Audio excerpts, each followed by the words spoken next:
Alors, une autre posture qui est super importante à décortiquer, c'est le Tadasana.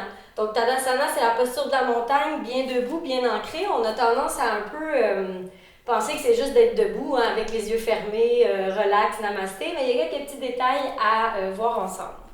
Donc, on garde les pieds sous les hanches, hein, les talons en dessous des genoux, en dessous des hanches, donc à la bonne largeur. Les épaules viennent au-dessus des hanches qui sont au-dessus des talons. Les 4 coins des pieds sont bien ancrés, donc on peut prendre le temps de surélever les 10 orteils, puis ensuite on les redépose au sol. On prend le temps de rouler les épaules vers l'arrière, d'amener les paumes vers l'avant.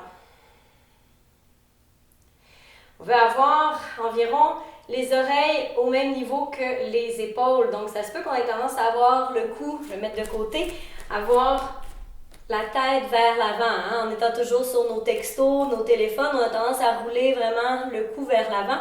Donc, on ramène la colonne, la tête dans le prolongement de la colonne.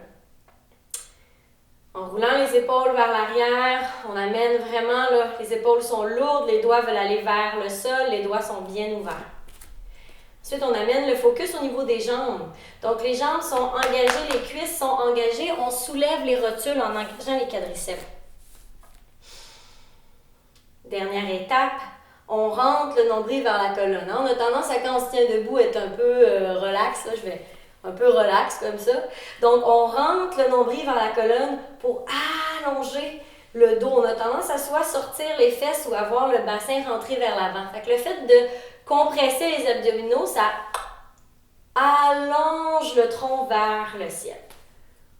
Donc, Tadasana, tout est bien engagé. Les doigts vont vers le sol, la tête vers le ciel.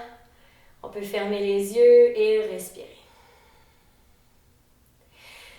Donc, la pratique du yoga, je dis souvent que c'est vous qui êtes votre propre professeur, votre propre niveau d'intensité. En fait, c'est vous qui le choisissez.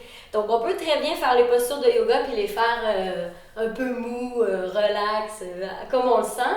Mais normalement, dans la pratique complète, on veut vraiment engager les muscles, on veut sentir qu'on est vraiment solide. Là, quand on fait le guerrier ou quand on fait le Tadasana, on veut engager les avant-bras, les muscles des avant-bras bien forts, les biceps et triceps aussi. Donc, choisissez votre intensité, mais maintenant au moins vous êtes au courant de l'alignement idéal. Namasté!